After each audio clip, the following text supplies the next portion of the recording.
প্রতি রাতে নিত্য নতুন মেয়েদের টাকার বিনিময়ে ভোগ করে মির্জা গ্রুপ অফ কোম্পানির মালিক আয়ান মির্জা। তার কাছে মেয়ে মানুষ মানেই চরিত্রহীন, সবাই টাকা ছাড়া কিছু বোঝে না। আজ রাতেও তার ব্যতিক্রম কিছু হয়নি। বিছানায় একটা পাতলা জর্জেটের শাড়ি পরে বসে আছে শেহরিশ। ভয়ে তার গা হাত পা কাঁপছে। এই বুঝি কখন সেই ব্যক্তিটা আসে তাকে ভোগ করতে। কিছুক্ষণ আগে কানাডার রাস্তার ধারে দাঁড়িয়ে আছে আজ শেহরিশ, এবং তার হাতে একটি বোর্ড আছে এবং সেটিতে লেখা আছে সে এক রাতের জন্য বিক্রি হবে। সে সময় গাড়ি করে বাড়ি ফিরছিল আয়ান মির্জা। আজকে তার মাথা ঠিক নাই, তার কোনো কাজই সফল হচ্ছে না। হঠাৎ করে চোখ যায় রাস্তার ধারে থাকা বোরকা পরা মেয়েটির দিকে এবং সেই লেখাটির দিকে। সেই সঙ্গে সঙ্গে শিহাবকে বলে, শিহাব, গাড়ি থামা। শিহাব হচ্ছে আয়ানের অ্যাসিস্ট্যান্ট। সে আয়ানকে বলে, কেন স্যার, কি হয়েছে? আয়ান রেগে গিয়ে বলে, শালা শুয়োরের বাচ্চা, তুই আমার কাছ থেকে কৈফিয়ত নিচ্ছিস? তোকে একদম জানে মেরে ফেলবো। তুই জানিস না আমি কৈফিয়ত দিতে পছন্দ করি না? শিহাব কাচুমাচু কণ্ঠে বলে উঠল। সরি সরি স্যার, ভুল হয়ে গেছে, ক্ষমা করবেন। বলেই সে গাড়ি থামায়। আয়ান সিগারেট টানতে টানতে শেরিসের দিকে আগায়। আয়ান শেরিসের কাছে গিয়ে দাঁড়ায়। শেরিস কিছুটা ভয় পেয়ে যায়। হঠাৎ আয়ান বলে ওঠে। What's your name? শেরিস কিছু বলে না। সে রীতিমতো কাঁপাকাঁপি শুরু করে দিয়েছে। এরকম পরিস্থিতিতে সে কখনো পড়েনি। আয়ান এবার একটু বিরক্ত বোধ করলো। সে এবার চেঁচিয়ে বলে ওঠে, Hey lady, what's your name? Ayan Chaudhary never repeats anything. শেরিস এবার আরো ভয় পেয়ে গেল। সে ধীর কণ্ঠে বলল, সেহরিশ। আয়ান কিছুক্ষণ ভাবলো, ভেবে বলল, বাংলাদেশে? শেরিস মাথা নেড়ে ছোট্ট করে উত্তর দিল। হুম।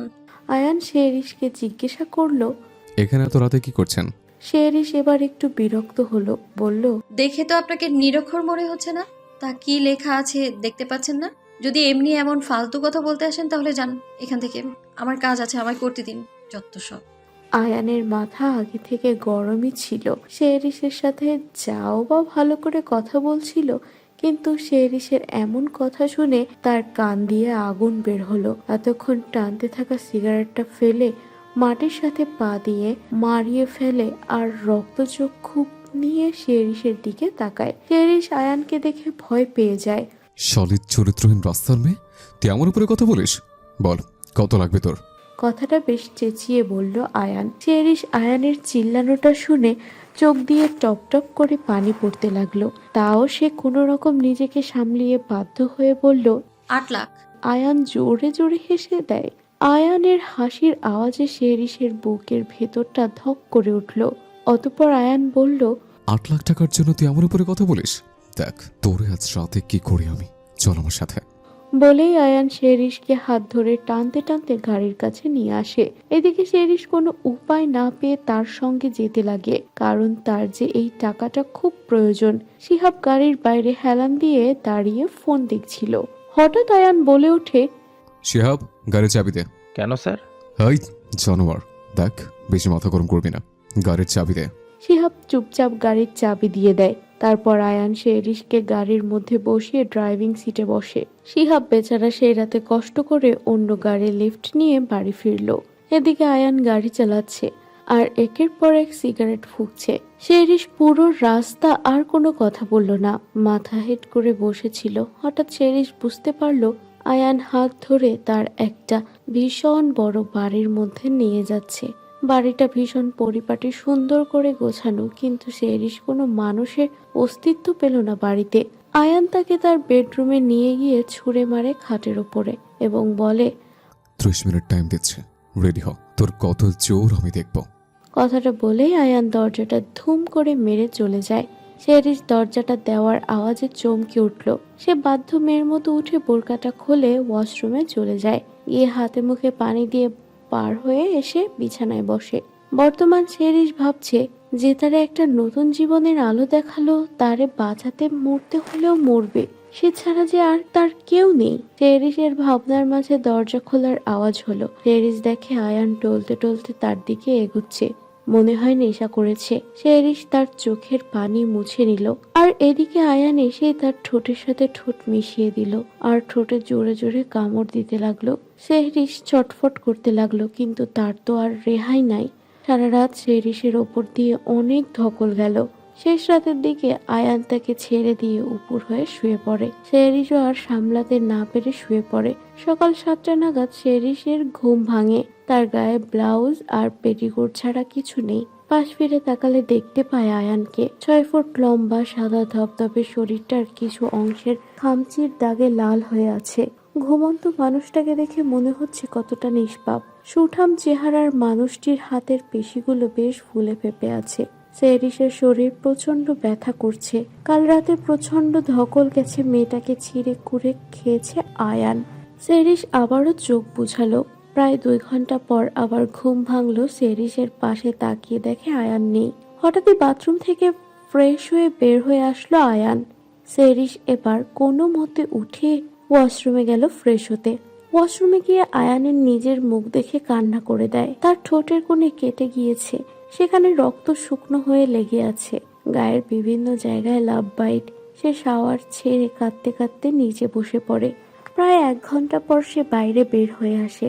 এসে দেখে ঘরে কেউ নেই। সে আবার তার বোরকাটা পরতে লাগলো। হঠাৎ করে ঘরের মধ্যে আয়ান প্রবেশ করলো। সে বলল, নষ্টামি করে আবার বোরকা পরিস? সেরিস বলল, দেখুন, আমি আপনার সাথে একটা রাত কাটাতে এসেছিলাম। আপনি আমার অনেক উপকার করেছেন, যা আমি কোনোদিনও ভুলবো না। আর আমি বোরকা পরি বা অন্য কিছু করি, সেটা সম্পূর্ণই আমার ব্যক্তিগত ব্যাপার। প্লিজ এ নিয়ে কিছুই বলবেন না আপনি। আয়ান এবার রেগে গেল। সে সেরিসের কাছে এসে তার গাল টিপে ধরলো আর বলল, বড্ড জোর তোর। বল, আয়ন মির্জার মুখের উপর কথা বলিস? শালা রাস্তার মেয়ে, সামান্য টাকার জন্য নিজের সতীর্থ বিলিয়ে দিস, আবার আমার উপরে কথা বলিস? বলেই তার হাতে থাকা 8 লক্ষ টাকাটা ছুঁড়ে মারলো সেরিসের দিকে। আয়ান চলে যেতে নিলে সেরিস বলে ওঠে, আপনার কাছে এটা সামান্য টাকা হতে পারে, বাট আমার কাছে এটা অনেক। বলেই সেরিস টাকাগুলো কুড়াতে থাকলো। তখনই আয়ানের চোখ পড়ল সেরিসের ঘাড়ে থাকা একটা কাটা দাগে। আয়ান সেরিসকে কিছু বলতে যাবে, তার আগেই ফোনে অন্তরের মেসেজ আসে। মেসেজটা দেখে মাত্রই সে ব্যালকনিতে গিয়ে অন্তকে কল করলো। এদিকে সেরিস নেকাবটা পরে মুখ ঢেকে নিল এবং টাকাটা নিয়ে বার হয়ে গেল। বাংলাদেশের কোনায় কোনায় খোঁজ হতে দুজনকে। আমার জ্যান্ত সামনে চাই। কলিজা ছিঁড়ে আমি কুত্তাদের খাওয়াবো। পরিবর্তে যা করা লাগে তাই কর, কিন্তু আমি ওদের আমার সামনে জ্যান্ত চাই। জি স্যার, আমি সম্পূর্ণ চেষ্টা করছি। অন্তর ফোন রাখতে আয়ান পেছন ফিরে তাকিয়ে দেখে সেরিস নেই। সে তাড়াতাড়ি করে নিচে নামে। তৎক্ষণে দেখে সেরিস চলে গেছে।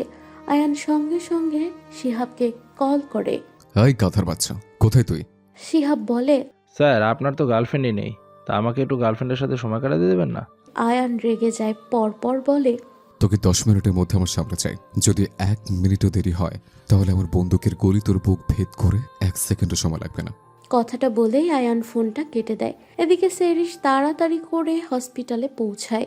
তাকে দুপুর 1টার মধ্যে 8 লক্ষ টাকা জমা করতে হবে। তার মিষ্টি মাকে তার বাঁচাতেই হবে, কারণ সে ছাড়া তার পৃথিবীতে আর কেউ নেই। সে তাড়াতাড়ি যায়, গিয়ে টাকাটা জমা করে ডাক্তারকে বলে অপারেশন শুরু করে দিতে। ডাক্তার বলে, আমরা আর 1 ঘন্টা পর অপারেশন শুরু করব। আপনার যদি রোগীর সাথে কিছু কথা বলার থাকে আপনি বলে নিতে পারেন। সেরিস বলল, ঠিক আছে। সেরিস তার মিষ্টি মায়ের কেবিনে যায়। গিয়ে দেখে তিনি শুয়ে আছেন। সেরিস মিষ্টি মায়ের পাশে গিয়ে বসে। সেরিস বসতেই মিসেস লিলি সেরিসের দিকে তাকালো। সেরিস বলল, তোমার কিচ্ছু হবে না মিষ্টিমা। তোমার আর 1 ঘন্টা পর অপারেশন, তুমি সম্পূর্ণ ঠিক হয়ে যাবে। মিসেস লিলি বেগমের চোখ দিয়ে ফোঁটা ফোঁটা জল বার হলো। সে বলল, মা, তুই এত টাকা কিভাবে জোগাড় করলি? সেরিস থতমত খেলো। প্রসঙ্গ এড়াতে সে বলল, সেসব কথা পরে হবে, তুমি আগে সুস্থ হয়ে যাও, তারপর না হয় পরে বলবো। মিসেস লিলি বললেন, আমি জানি তুই কোনো খারাপ কাজ করে টাকা জোগাড় করবি না। আমার তোর প্রতি বিশ্বাস আছে যে তুই যা করবি সৎ পথেই করবি। মিসেস লিলির কথাটা শুনে সেরিস চোখ দিয়ে পানি পড়তে থাকলো। বোরকার সাথে নেকাব পরার অতটা বুঝতে পারেনি মিসেস লিলি। সেরিস বলল, ঠিক আছে মিষ্টিমা, তুমি তাহলে রেস্ট নাও, আমি বাইরে থাকি। বলেই সে চলে গেল। তার নিজের প্রতি খুব ঘৃণা লাগছে, তার কারণ তার মিষ্টিমা তাকে খুব বিশ্বাস করে। কিন্তু তার যে আর কোনো উপায় ছিল না। তাকে বাঁচাতে তাকে যেভাবেই হোক টাকা জোগাড় করতে হতো। আর হঠাৎ করে 2 দিনের মধ্যে 8 লক্ষ টাকা জোগাড় করার তার পক্ষে সম্ভব ছিল না। এইদিকে বেচারা শিহাব যেমন করে হোক তাড়াতাড়ি আয়ানের বাড়িতে আসে। দেখে আয়ান সোফায় বসে বন্দুক নিয়ে দেখছে। শিহাবের তো যায় যায় অবস্থা। সে আয়ানের সামনে গিয়ে বলে, স্যার বলুন। আয়ান তার হাতে ঘড়ির দিকে তাকিয়ে বলে, 20 সেকেন্ড লেট। এবার কি হবে তোর?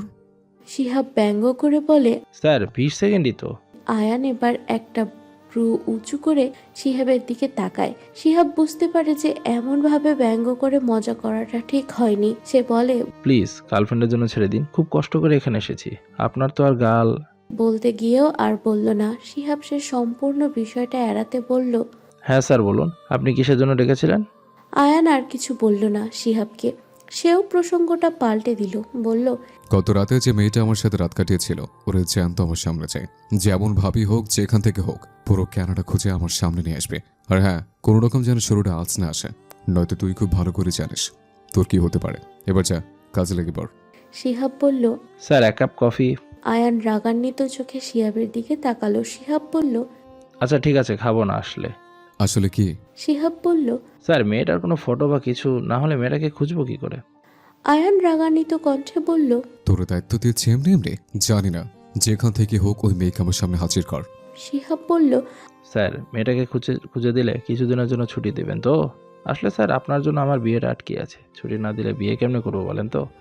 আয়ানের এবার উঠে দাঁড়ায়, বিরক্ত স্বরে বলে, শাল সুর, তোর কাজটা যে দিয়েছি আগে সেই কাজটা কর, না করতে পারলে জন্মের ছুটি দিয়ে দেবো। চলে যা এখান থেকে। শিহাব বলে। যাচ্ছি স্যার, আপনি তো না হয় বিয়ে করবেন না, তা আমার বিয়েটা তো হতে দিন। আয়ান আবার বলে। তুই বাড়ি থেকে বের হবি কিনা জানোয়ার, দূর হয় এখান থেকে। শিহাব বিড়বিড় করতে করতে চলে যায়। বিয়ের আমি? দুনিয়ায় কোনো মেয়েই ভালো না, সব মেয়েরা চরিত্রহীন, সব টাকা ছাড়া কিছুই বোঝে না। কি দরকার বিয়ে করার, যেমন ভাবে চলছে চলুক। কথাটা বলেই মিস জেনিকে ডাক দেয় আয়ান। মিস জেনি আসতেই আয়ান বলে ওঠে, 1 কাপ হালকা চিনি দিয়ে কড়া করে কফি করে নিয়ে আসেন। মিস জেনি মাথা নেড়ে চলে যায়। মিস জেনি হচ্ছেন আয়ানের কেয়ারটেকার।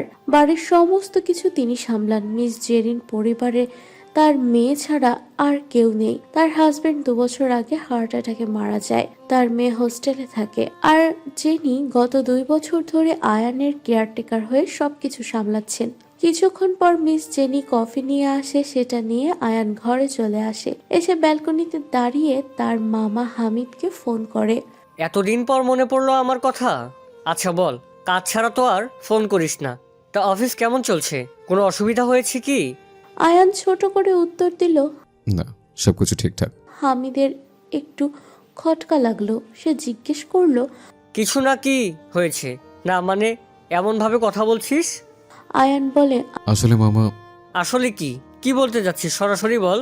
আসলে মিনু ফুপির মেয়ে এখন কোথায় আছে জানো? আয়ান হঠাৎ এই কথাটা জিজ্ঞেস করবে হামিদ আশা করেনি। তিনি বললেন, আসলে সেই দিন তোকে আমরা কানাডাতে নিয়ে আসার আগে সেহেরিসকে বাংলাদেশে একটা অনাথ আশ্রমে দিয়ে আসি। তারপরে জানিস তো সব ঝামেলায় আর খোঁজ নেওয়া হয়নি। আয়ান একটা দীর্ঘশ্বাস ফেলে তার মামাকে বলে, একটু খোঁজ নিয়ে দেখো তো মেয়েটার কি অবস্থা এখন। তুই হঠাৎ ওই মেয়ের খোঁজ কানে নিচ্ছিস মানে? হামিদের বলার মাঝেই আয়ান বলে, জানি না কেন, কিন্তু আমার ওই মেয়ের খোঁজ চাই। দেখো, যেমন ভাবি হোক, আমাকে ওর ডিটেলসটা দাও। বলেই ফোন কেটে দিল আয়ান। কফিটা শেষ হতেই ব্যালকনিতে সোফায় বসে সিগারেট খেতে লাগলো। তুমি কি সেই সেরিস যার কথা আমি ভাবছি? না না, এটা হতে পারে না। একটা নাম তো অনেক মানুষের হয়। ধুস, কিসব ভাবছি আমি। আমি কিন্তু ওই ঘাড়ের কাটার দাগটা, না না, ওই চরিত্রহীন মেয়ে মিনু ফুপির মেয়ে হতে পারে না। এসব কথা ভাবতে ভাবতে একসাথে প্রায় 4-5টা সিগারেট খেয়ে গাড়ি নিয়ে বার হয়ে গেল অফিসের উদ্দেশ্যে। আর এদিকে অপারেশন থিয়েটারের সামনে বসে আছে সেরিস ও তার 2 বান্ধবী। হঠাৎ করে তাদের মাঝ থেকে একজন বলে ওঠে, শিহরিশ, চল খেয়ে নিবি। সকাল থেকে কিছু খাসনি, মনে হয় অপারেশন শেষ হতে এখনো 2 ঘন্টা বাকি। চল কিছু খেয়ে নিবি। সেরিস জানালো, না রে, তোরা আমার ভালো লাগছে না। সিমি জানায়, দেখ আন্টির কিছু হবে না, নিজেকে শক্ত কর, চল আমাদের সাথে খেয়ে নিবি। এরিকা এবং সিমিয়ের জোড়াজুড়িতে সেরিস বাধ্য হয়ে খেতে গেল। খাওয়া দাওয়া শেষে আবার ফিরে এসে সেখানেও ওয়েট করতে লাগলো। প্রায় 1.5 ঘন্টা পর ডাক্তার বার হলেন। তিনি জানান, অপারেশন সাকসেসফুল হয়েছে, ওনার জ্ঞানও ফিরেছে। আশা করি উনি খুব তাড়াতাড়ি সুস্থ হয়ে যাবেন।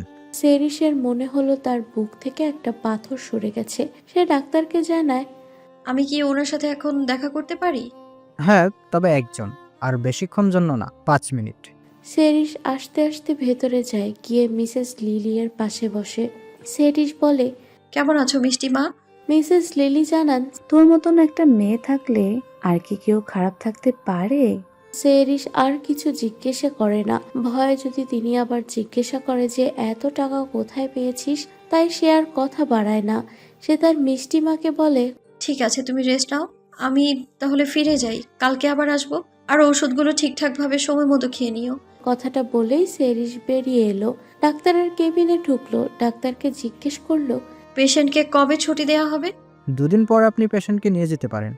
সেরিস ডাক্তারের সাথে আরো কিছু কথা বলে বাড়ি চলে আসলো। বাড়ি আসতে প্রায় রাত 11টা বাজলো। বাইরে থেকে খাবার পার্সেল করে নিয়ে এসেছিল, সেটা খেয়ে রাতে ঘুমাতে যায়। সে কখনো ভাবেনি যে এরকম একটা অপরিচিত দেশে এসে সে একটা বিশ্বস্ত মানুষ পাবে, যে তাকে পুরো মায়ের মতন করে আগলে রাখবে। এসব ভাবতে ভাবতেই সে ঘুমিয়ে পড়লো। এদিকে আয়ানের অফিস থেকে ফিরতে ফিরতে প্রায় রাত 12টা বাজলো। মাঝ রাস্তায় সে একটা কফি শপে দাঁড়ালো। সে কফি খাচ্ছে আর হঠাৎ করে সেই মেয়েটার মুখ তার চোখের সামনে ভেসে আসলো। সে কিছুটা বিরক্তি হয়ে রাগান্বিত স্বরে বলল, কি হচ্ছে কি আমার সাথে? আয়ন মির্জা, যার কিনা মেয়ে মানে বিরক্তিকর লাগে, তার সাথে এসব কি হচ্ছে? Ion Mirza, control control. এইসব আওড়াতে আওড়াতে সে এক হাতে সিগারেট ধরিয়ে আর এক হাত দিয়ে গাড়ি চালাতে লাগলো। রাত্রে বাড়ি ফিরে সে আর কিছু খেলো না, শুয়ে পড়লো। একটা মেয়ে এসেছিল অবশ্য, কিন্তু আজ প্রথম এমন কোনো দিন আসলো যেখানে আয়ান মির্জা কোনো মেয়ের সঙ্গ দেয়নি রাতে। বিধায় সেই মেয়েটি টাকা নিয়ে চলে গেল। পরের দিন সকাল হতেই শিহাবের ফোন বেজে উঠল। শিহাব ফোন তুলে বলল, কে রে তুই? সকাল সকাল ফোন করছিস? গার্লফ্রেন্ড নেই তোর? নাকি জানিস না যে গার্লফ্রেন্ড থাকলে রাত জেগে গার্লফ্রেন্ডের সাথে কথা বলতে হয়? সকাল সকাল শিহাবের কথা শুনে আয়ানের মাথা গরম হয়ে গেল। সে ফোনের ওই পাশ থেকে চেঁচিয়ে উঠে বলল, ওই শালা জানোয়ার, কার সাথে কথা বলছিস তুই? তুই জানিস না? শিহাব শুয়েছিল। হঠাৎ এত সকালে আয়ান কল করবে সে ভাবতে পারেনি। সে তাড়াতাড়ি করে খাট থেকে উঠে এক লাফে বসে পড়ল। তোতলাতে তোতলাতে বলল, সরি স্যার, আমি বুঝতে পারিনি আপনি এত সকালে আমাকে ফোন করবেন।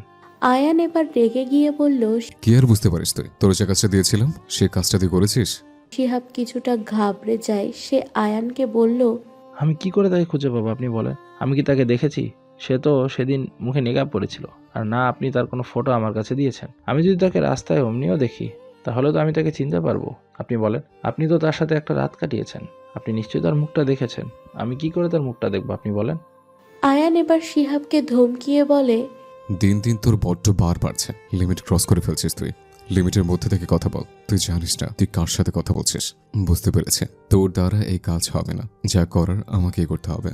বলেই ফোনটা রেখে আলমারি থেকে একটা কালো শার্ট আর কালো প্যান্ট পরে গাড়ি নিয়ে বার হয়ে যায় অফিসের উদ্দেশ্যে। মিসেস লিলি একটা রেস্টুরেন্টে চালান। তার কোনো সন্তান নেই। আসলে তিনি বিয়ে করেননি। সে তার জীবনে তাহার নামে একজন ব্যক্তিকে ভালোবেসেছিলেন, কিন্তু দুর্ভাগ্যবশত একদিন তিনি অ্যাক্সিডেন্টে মারা যান। তারপরে তিনি আর দ্বিতীয় কোনো ব্যক্তির সঙ্গে সম্পর্কে জড়ায়ে যাননি। কিছু বছর আগের কথা, অনাথ আশ্রম থেকে পড়াশোনা করে স্কলারশিপ নিয়ে কানাডাতে পড়াশোনা করতে আসে সেরিস। নতুন শহরে তার সবকিছুই অচেনা ছিল, কিন্তু তার দেখা হয়ে যায় মিসেস লিলি এর সাথে। তারপর থেকে সে মিসেস লিলি এর সাথে থাকতে শুরু করে এবং তার সাথে তার রেস্টুরেন্টের কাজেও হেল্প করতে থাকে এবং পড়াশোনা করে। এমনভাবেই চলছিল সবকিছু। তারপর অনেক বছর কেটে যায়। এর মধ্যে সেরিস বাংলাদেশে তার আশ্রমেও গিয়েছিল ছুটি কাটাতে। মিসেস লিলি তার সাথে সম্পর্ক মায়ের মতো। মিসেস লিলি এর কোনো সন্তান না থাকায় লিলি সেরিসকে সন্তানের মতো করে দেখে, আর সেরিসের মায়ের কমতিটাও পূরণ হয়ে যায়। তাই সেরিস মিসেস লিলিকে মিষ্টি মা বলে ডাকে। আজ সকাল সকাল সেরিস উঠে সব কাজ তাড়াতাড়ি সেরে বেরিয়ে পড়ে হসপিটালের উদ্দেশ্যে। হসপিটালে গিয়ে সে মিসেস লিলি এর কেবিনে যায়। গিয়ে দেখে লিলি শুয়ে আছে। সেরিস বলে, কেমন আছো মিষ্টি মা? লিলি এবার উঠে বসে এবং বলে, ভালো আছে আগের থেকে। কিছু খেয়েছিস? সেরিস বলে, হ্যাঁ। আমার রিলিজের ব্যাপারে ডাক্তার কিছু বললো? হ্যাঁ, কালকে ছুটি দেবে। লিলি এবার মুখটা মলিন করে বলল, আচ্ছা মা, এত টাকা কোথায় পেয়েছিস? সেরিস চায় না যে তার মিষ্টি মা কোনো কষ্ট পাক, তাই সে সত্যিটা লুকাতে বলল, লোন নিয়েছি। তুমি এই বিষয়ে চিন্তা করো না তো। আমি ভালো জব করব একটা, করে শোধ করে দেবো আমি। প্লিজ মিষ্টি মা, তুমি ছাড়া আমার আর কেউ নেই। প্লিজ তুমি চিন্তা করো না আর এই বিষয় নিয়ে কোনো কথা আর বলো না প্লিজ। মিসেস লিলি একটা দীর্ঘ নিঃশ্বাস ফেললেন। আসলে তারা দুজন একে অপরের প্রতি অনেক দুর্বল, তাই সে আর কিছু বললেন না। এইভাবেই কেটে গেল প্রায় 1 মাস। মিসেস লিলিও এখন সুস্থ। তারা দুজন মিলে তাদের রেস্টুরেন্ট ভালোই চালাচ্ছে। সেরিসের মায়ের মৃত্যুবার্ষিকী আর কিছুদিন পর, তাই সে মিসেস লিলিকে বলল, মিষ্টি মা, বল। মায়ের সামনে মৃত্যুবার্ষিকী, তাই আমি ভাবছি দেশে ফিরবো। মিসেস লিলি বললেন, ঠিক আছে, কিন্তু মা, এবার তোকে একাই যেতে হবে। রেস্টুরেন্টে এখন অনেক কাস্টমার, প্রচুর চাপ। আমি চাই না এখন রেস্টুরেন্টটা বন্ধ হোক। সেরিস হেসে বলল, এটা কোনো ব্যাপারই না। এদিকে অফিসে আসতেই আয়ানের ফোনে কল আসে অন্তর। আয়ান কল রিসিভ করতেই ওপাশ থেকে স্যার, রহমত মাহমুদকে আমরা আটক করেছি, আপনি তাড়াতাড়ি দেশে আসুন। কথাটা শোনা মাত্রই আয়ান কল কেটে শিহাবকে কল করে বলে, শিহাব, তাড়াতাড়ি 2টি টিকিটের ব্যবস্থা কর। রহমত মাহমুদ আমাদের আটকে আছে। 1 ঘন্টার মধ্যে যা করার কর। আমাদের যত তাড়াতাড়ি সম্ভব দেশে যেতে হবে। তুই সব গুছিয়ে নে। সাদা শার্ট আর কালো প্যান্ট পরে এয়ারপোর্টে দাঁড়িয়ে আছে আয়ান মির্জা। তার গন্তব্য এখন বাংলাদেশ। পকেট থেকে ফোন বার করে সে অন্তকে কল দিল। শোন, ওই জানোয়ারটাকে পানি ছাড়া কিচ্ছু দিবি না। আমার মা আব্বুর যেমনভাবে মেরেছিল তার থেকেও নিকৃষ্টভাবে আমি ওর মৃত্যু দেব। তার আগে তোর ওর মুখ থেকে বার কর গোলজার মাহমুদ কোথায়। আর হ্যাঁ, মেরে মেরে আদমারা করবি তাও ঠিক, কিন্তু ওর মৃত্যু যেন আমার হাতেই হয়।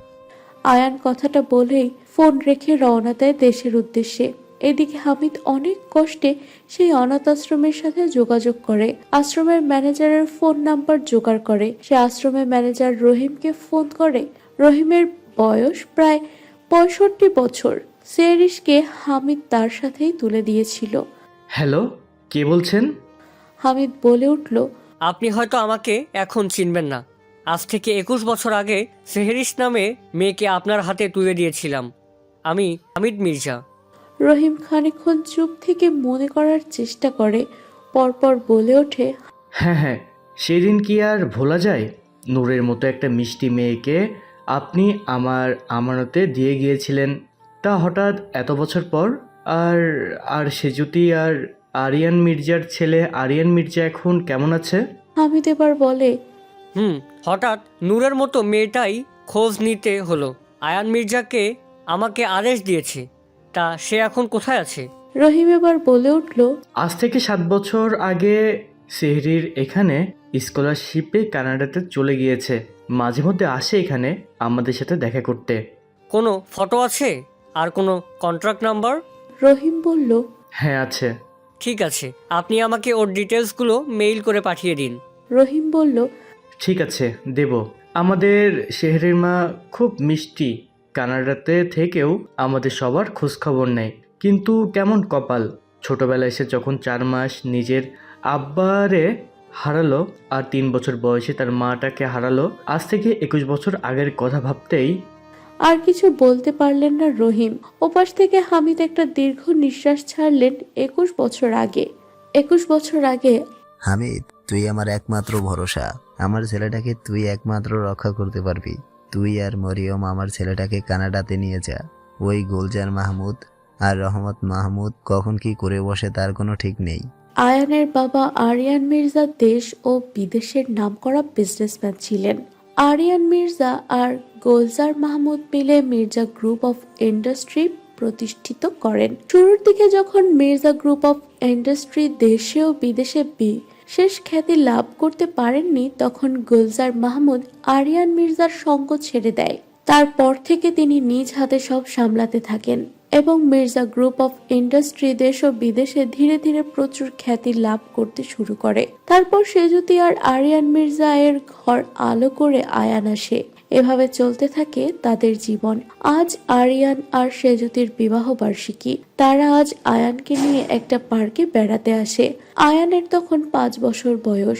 সে পার্কে খেলা করছিল আর আরিয়ান আর সেজুতি একটা বেঞ্চে বসেছিল। হঠাৎ একটা মহিলা কোলে তার ফুটফুটে একটা নূরের মতো দেখতে মেয়েকে সাথে নিয়ে কয়েকটা ফুল নিয়ে তাদের দিকে এগিয়ে আসে এবং বলে, ভাই, ভাবির জন্য কিছু ফুল নিন, সারাদিন কিচ্ছু খাই নাই।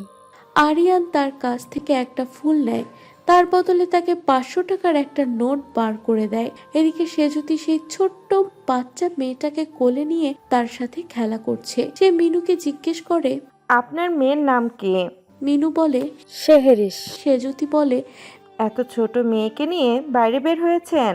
মিনু কণ্ঠ খাদে নামিয়ে বলে, আর কি বলবো আপা, আমার ভাগ্য তো খারাপ, সাথে আমার মেয়েটারও। আমাদের খুব সুন্দর গোছালো সংসার ছিল। ওর আব্বা সিএনজি চালাতো। ওই যখন 4 মাস বয়স তখন ওর বাবা সিএনজি অ্যাক্সিডেন্টে মারা যায়। তারপর আমার আর আমার মেয়েরে আমার শ্বশুরবাড়ি থেকে তাড়িয়ে দেয়। আর আমিও প্রেম করে বিয়ে করেছিলাম, তাই আমার আব্বা আম্মা মেনে নেয়নি। তাই এখন একটা ভাড়া বাড়িই থাকি। আমি খুব কষ্ট করে ফুল বিক্রি করে আমার আর আমার মেয়েটার পেট চালাই। কথাগুলো বলতে বলতে মিনু ডুকরে কেঁদে উঠল। এদিকে আরিয়ান ও তার কথা শুনছিল। হঠাৎ সে শেহরিশকে সেজুতির কোল থেকে তার কোলে নেয়। আসলে মেয়েটার মুখটা এতটা মায়াবী যে যে কেউ দেখলে মায়ায় পড়ে যাবে। আরিয়ান বলে, আমার নাম আরিয়ান, আর এটা আমার ওয়াইফ সেজুতি। আমাদের একটা ছেলে আছে, আয়ান। আপনি যদি কিছু মনে না করেন তাহলে আপনি আমাদের বাড়ি চলেন। সেজুতির রান্নার কাজে একটু সাহায্য করবেন, আর আমার আয়ানের একটা খেলার সঙ্গীও হয়ে যাবে। মিনু আয়ারের কথাটা শুনে আর থাকতে পারল না। সে জোরে জোরে কেঁদে দিল। সেজুতি বলল, এই, আপনি একদম কাঁদবেন না। আপনি আমাকে আপা বলেছেন, তাই আমার কথা আপনাকে শুনতে হবে। চুপ করেন বলছি, আর চলেন আমার সাথে আমাদের বাড়িতে। আর আপনার আর আমাদের শেহরিশের জন্য আপনাদের বাড়ি থেকে যা যা জিনিস নেওয়া ওগুলো নিয়ে একেবারে আমাদের সঙ্গেই আপনি যাবেন এখন। মিনু বলল, আপনাকে কে আমি কি বলে ধন্যবাদ দেব? মিনুর কিছু বলে ওঠার আগে আরিয়ান বলে উঠল, কোনো ধন্যবাদ দিতে হবে না। আপনি আমাদের সঙ্গে আমাদের বাড়ি গেলে আমরা খুব খুশি হব। তখনই আয়ান ছুটে আসলো। এসে বলল, আব্বু, কে মেয়ে আর তোমার কোলে কি করে? আরিয়ান বলে, আজ থেকে তোমার একজন নতুন খেলার সঙ্গী হয়ে গেল। আজ থেকে সে আমাদের বাড়িতে থাকবে। আয়ান অবাক হয়ে বলে। সত্যি? আরিয়ান হেসে জবাব দেয়। হ্যাঁ। বলেই তারা পার্ক থেকে বার হয়ে এসে গাড়িতে করে মিনুদের বাড়ি যাওয়ার উদ্দেশ্যে রওনা দেয়।